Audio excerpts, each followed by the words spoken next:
الحمد لله الذي رفع السماء بقدرته ومد الأرض بمشيئته وخلق الخلائق بإرادته ثم استوى على العرش كما يليق بجلاله. والحمد لله الذي في السماء عرشه وفي الأرض سلطانه وفي الجنة رحمته وفي النار عقابه. وأشهد أن لا إله إلا الله وحده لا شريك له. وأشهد أن سيدنا وسندنا ومولانا محمدا عبده ورسوله.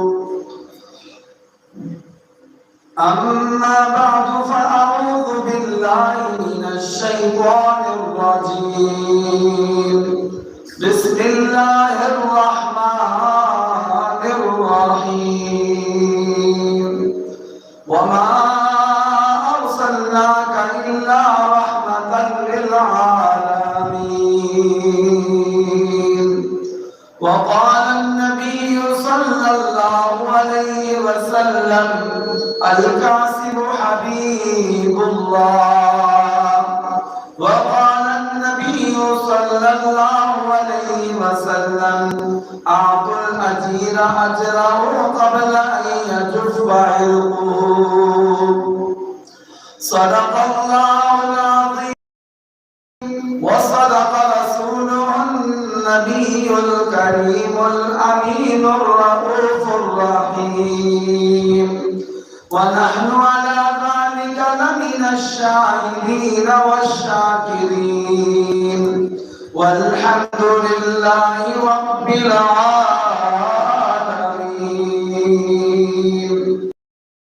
برائے دوسر آفرین اشپا گئی دنیا، اندھیروں سے نکل کر اجالوں میں آ گئی دنیا. سنے چہروں سے سنگ اترا، بجھے چہروں پہ نور آیا.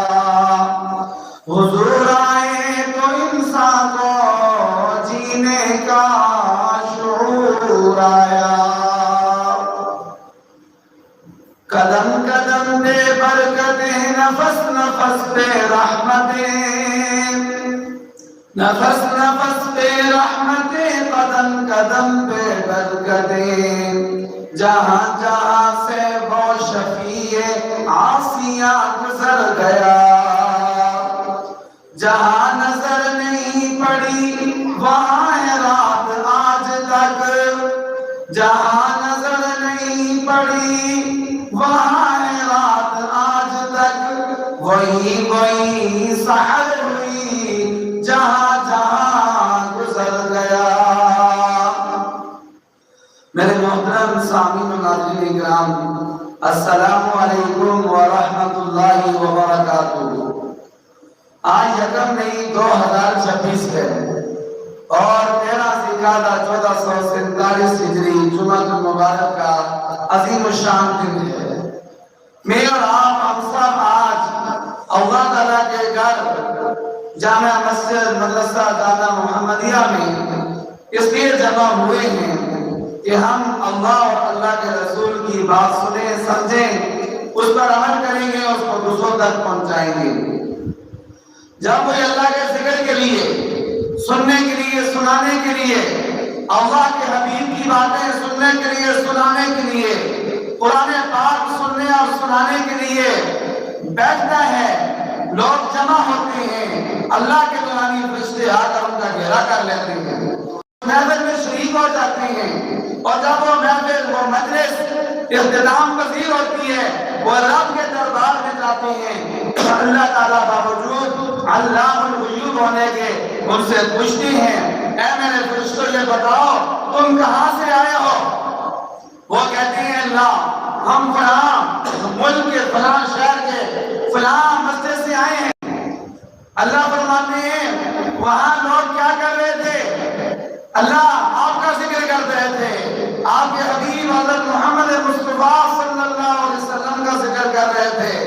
اللہ فرماتے ہیں یہ بتاؤ کہ وہ کیا مانگ رہے تھے؟ فرمایا اللہ تعالیٰ وہ جنت کا سوال کر رہے تھے، کس چیز سے پناہ مانگ رہے تھے؟ فرماتے ہیں فرشتے کہ وہ کوثر سے، جہنم کی آگ سے پناہ مانگ رہے تھے۔ اللہ فرماتے ہیں میرے فرشتوں گواہ بن جاؤ، میں نے ان لوگوں کی بخشش کر دی، ان کو میں جو جنت مانگ رہے وہ جنت عطا کروں گا، جس دوزخ سے پناہ مانگتے ہیں ان سے پناہ نصیب کر دوں گا۔ میرے محترم سامعین، آج یکم نہیں ہے، یکم نہیں انٹرنیشنل لیبر ڈے ہے، عالمی مزدور دن کے نام سے یہ دن منایا جاتا ہے۔ آج میں آپ کو بتاتا ہوں کہ اسلام میں مزدور کی کیا اہمیت ہے، اسلام میں مزدور کی کیا ویلیو ہے۔ قرآن میں ہمارے پاک نبی حضرت محمد مصطفیٰ صلی اللہ علیہ وسلم کے فرمان میں ایک محبوب، ایک مزدور کی کیا شان بیان کی گئی ہے۔ میرے محترم بھائیوں، اللہ تعالیٰ نے دنیا کے نظام کو محنت کے ساتھ جوڑا ہوا ہے اور محنت میں عظمت ہے۔ اللہ تعالیٰ قرآن پاک میں فرماتے ہیں ان سعیکم لشتیٰ، تمہاری کوششیں مختلف ہیں۔ اللہ تعالیٰ فرماتے ہیں وَأَنَّ سَعْيَهُ سَوْفَ يُرَىٰ، ان قریب انسان اپنی کوشش کو دیکھ لے گا۔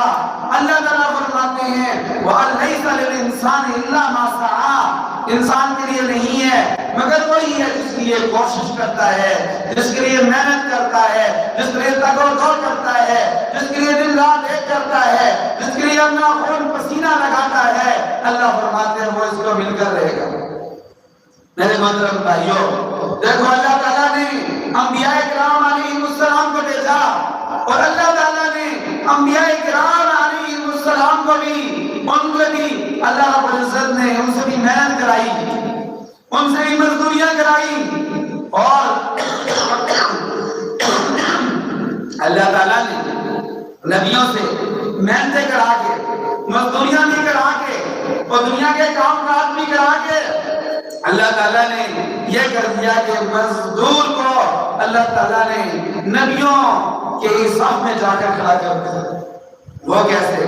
حضرت آدم علیہ السلام کاشتکاری کرتے تھے، زمینداری کرتے تھے، حضرت نوح علیہ السلام لکڑی کا کام کرتے تھے، حضرت ادریس علیہ السلام نرسی تھے، حضرت داؤد علیہ السلام لوہے کو پگھلا کے اس سے سرے بناتے تھے، اور ہمارے پاک نبی حضرت محمد مصطفیٰ سب محبت سے کہتے ہیں صلی اللہ علیہ وسلم بکریاں چراتے تھے، مال تجارت لے کر جاتے تھے۔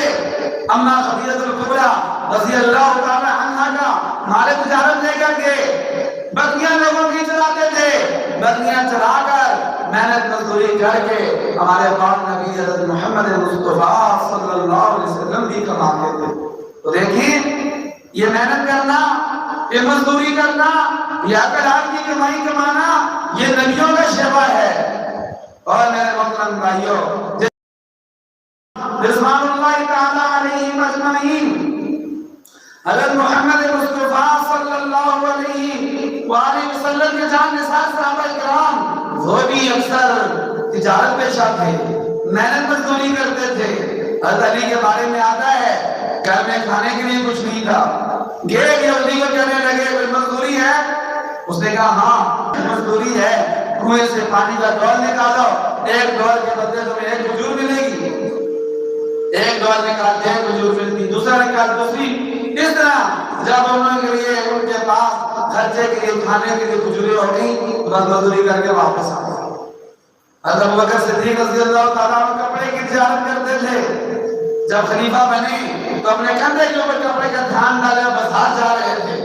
صحابہ کرام رضوان اللہ تعالی علیہم اجمعین نے فرمایا کہ اے اللہ کے رسول کے خلیفہ اول بن فضل حضرت ابوبکر صدیق، اگر آپ تجارت کرنے جائیں گے تو آپ کے سمیت تو یہ خلافت کی ذمہ داری ہے، لوگوں کی حکومت ہے، لوگوں کا عوام کا خیال کرنا ہے، ملک کا اسلامی ریاست کا نظام چلانا ہے، تو یہ کام کون کرے گا؟ آپ ایسے کریں کہ تجارت کرنے نہ جائیں، آپ کا خرچہ، آپ کی مزدوری، آپ کی اجرت وہ بیت المال سے دی جائے گی، مسلمانوں کا جو بیت المال خزانہ ہے اس سے دی جائے گی۔ پھر یہ مشورہ ہوا کہ ابوبکر صدیق رضی اللہ تعالی عنہ کی مزدوری کتنی ہو؟ وقت کے حکمران ہیں، حضور کے خلیفہ ہیں، اور حضرت ابوبکر صدیق رضی اللہ تعالی عنہ بڑی شان والے ہیں۔ تو مشورہ ہوا تو حضرت علی المرتضیٰ شیر خدا رضی اللہ تعالی عنہ بھی تشریف فرما تھے۔ فرمایا میری رائے یہ ہے کہ ان کی اجرت، ان کی مزدوری اتنی اور اتنی ہے، کام مزدور کی ہوتی ہے، جتنی ایک عام فیملی جس میں اس کا گزارا ہو جائے، جتنا اس کا مہینے کا خرچہ ہے، ان کا اتنا خرچہ بھی بیت المال سے لگا دیتے ہیں۔ تو سب نے اس رائے کی تائید کی۔ تو حضرت ابوبکر صدیق رضی اللہ تعالی عنہ وقت کے حکمران خلیفہ، تو ان کی اجرت، ان کی مزدوری اتنی رکھی جتنی ہے نارمل فیملی کا جتنا خرچہ ہوتا ہے۔ اور حضرت ابوبکر صدیق رضی اللہ تعالی عنہ نے مزدوروں کے حق کے لیے آواز اٹھائی، فرمایا میں اپنی ایسے کروں گا کہ اپنی اجرت، اپنی مزدوری اتنی رکھوں گا جتنی ہے کام مزدور کی ہے۔ اگر میرا اس میں گزارا نہ ہوا، میری فیملی کا اس میں گزارا نہ ہوا، تو میں مزدور کی اجرت پہ بڑھا دوں گا، اس کی اجرت زیادہ کر دوں گا۔ اس کا مطلب یہ کہ مزدور کا بھی گزارا نہیں ہو رہا ہے اس میں۔ تو یہ دیکھیں اسلام کتنا زیادہ مزدور کا خیال کرتا ہے۔ اور پھر میرے اور آپ کے پیارے نبی حضرت محمد مصطفیٰ صلی اللہ علیہ وآلہ وسلم ایک دفعہ تشریف فرما تھے، لوگ آپ سے ملتے تھے، مصافحہ کرتے تھے اور اپنے لیے باعث سعادت، باعث برکت سمجھتے تھے۔ حضور کے مبارک ہاتھوں میں ہاتھ دیتے تھے، سلام کرتے تھے، مصافحہ کرتے تھے۔ اتنے میں ایک بندے نے ہمارے پاک نبی حضرت محمد سب محبت سے کہتے ہیں صلی اللہ علیہ وسلم کو مصافحہ کیا، ہاتھ ملائے، سلام کیا۔ اللہ کے پاک نبی صلی اللہ علیہ وسلم نے محسوس کیا کہ اس کے ہاتھ بڑے سخت ہیں، کھردرے ہاتھ ہیں، سخت ہاتھ ہیں۔ اللہ کے پاک نبی صلی اللہ علیہ وسلم نے پوچھا کہ تیرے ہاتھ اتنے سخت کیوں ہیں؟ جیسے بٹے ہوتے ہیں، پتھر ہوتے ہیں، اتنے سخت ہیں تمہارے ہاتھ۔ فرمایا ہے اللہ کے پاک نبی حضرت محمد صلی اللہ علیہ وآلہ وسلم،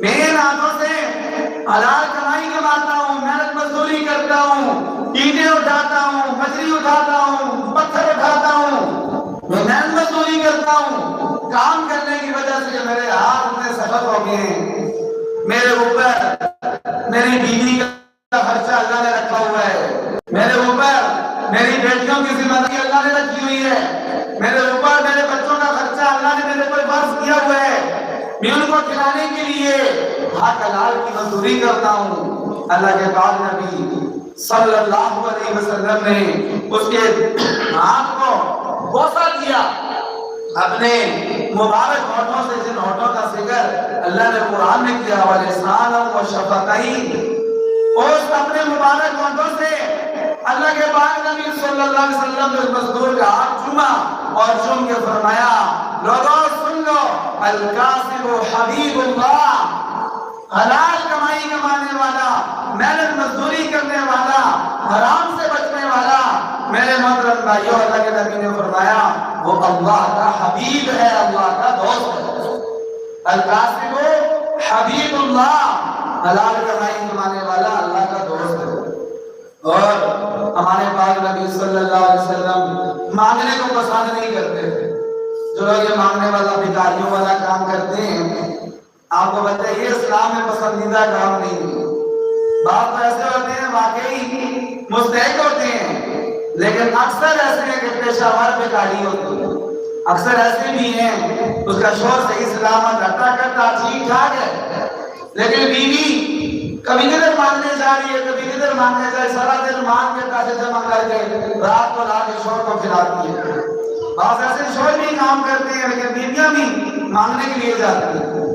یہ مانگنا اسلام میں مسلمانوں کے یہاں یہ پسند نہیں، کسی بھی مذہب میں پسند نہیں ہے۔ ایک دفعہ ہمارے پاک نبی صلی اللہ علیہ وسلم کے پاس میں ایک بندہ آیا، اس نے کوئی چیز مانگی، ہمارے پاک نبی نہ نہیں کرتے تھے، سخی بادشاہ تھے، جو کوئی مانگتا تھا جو کچھ ہوتا دے دیتے تھے۔ ایک دفعہ دے دی، دوسری دفعہ پھر آیا، پھر کچھ مانگا، اللہ کے نبی نے پھر اس کو دے دیا۔ تیسری دفعہ پھر آیا تو اللہ کے پاک نبی حضرت محمد صلی اللہ علیہ وسلم نے فرمایا یہ بندے یہ بتا میرے گھر میں کچھ ہے یا کچھ بھی نہیں ہے؟ اس نے فرمایا اللہ کے نبی میرے گھر میں ایک چٹائی ہے اور ایک پیالہ ہے، پیالے میں ہم پانی وغیرہ پی لیتے ہیں، کھانا کھا لیتے ہیں، چٹائی ہے اس میں سو جاتے ہیں۔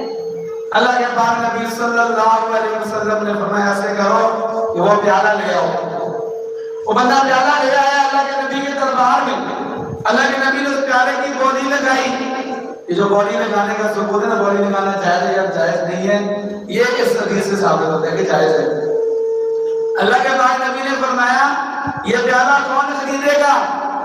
ایک صحابی کہہ رہا کہ اللہ کے نبی میں خریدوں گا ایک درہم۔ اللہ کے نبی نے فرمایا نہیں ریٹ کم ہے، تھوڑا اور بتاؤ، اور کوئی کھڑا اور کوئی یہ بولی لگائی، اس سے زیادہ کی کون لگاتا ہے؟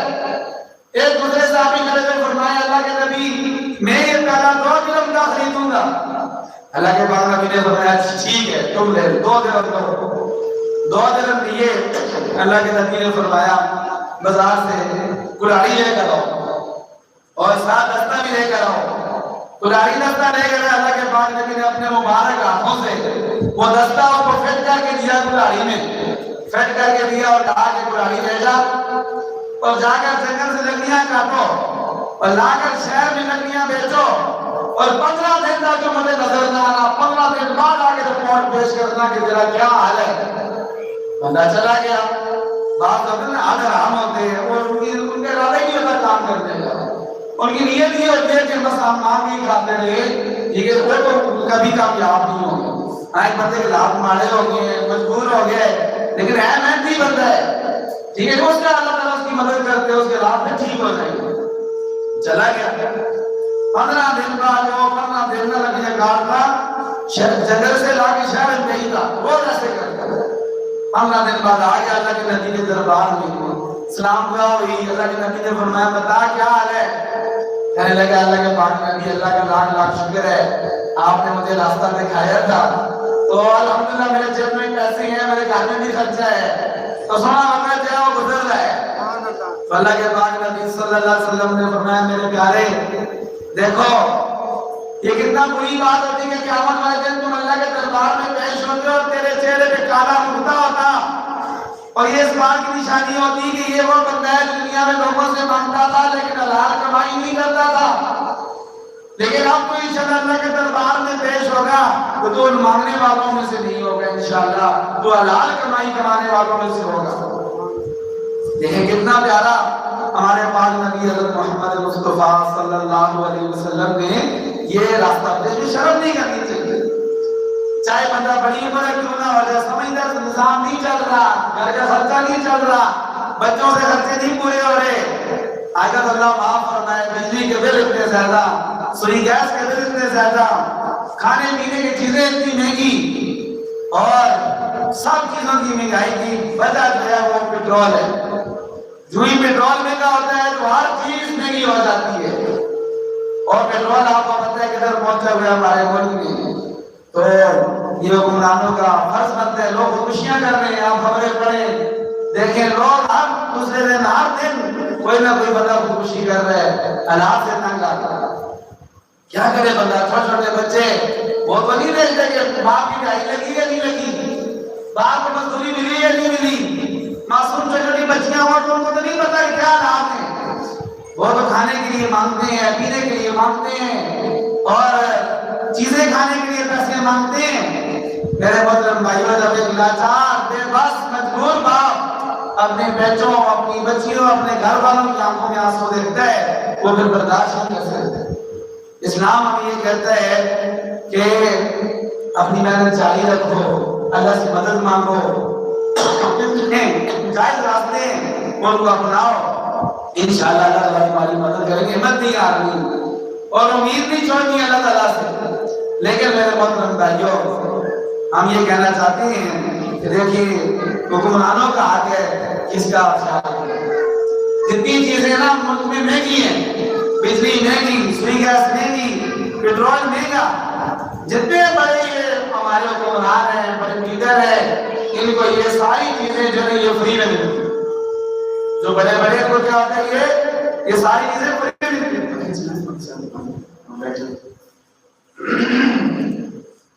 یہ ساری چیزیں فری میں ہیں. ہم یہ کہتے ہیں کہ عوام کو چلو فری نہیں دیتے، کم از کم جو ہے عوام کے لیے آسانی والا راستہ بنائیں تاکہ عوام جو ہے وہ خوشحال رہے. تو میرے محترم بھائیوں، ہمارے پاک نبی حضرت محمد مصطفیٰ صلی اللہ علیہ وآلہ وسلم نے یہ مزدور کی شان بیان کی. آخر میں حضور کا ایک فرمان سنا کر بات کو ختم کرنا چاہتا ہوں. اس میں یہ کرنا ہے، ایک تو یہ ہونا چاہیے، حکومت کوشش کرتی ہے، حکومت بھی کوشش کرتی ہے کہ مزدور کتنی اجرت ہو، کتنی مزدوری ہو، یا جو بندہ مہینے میں کام کر رہے اس کتنی تنخواہ ہو جس میں اس کا خرچہ آسانی کے ساتھ جو ہے پورا ہو جائے.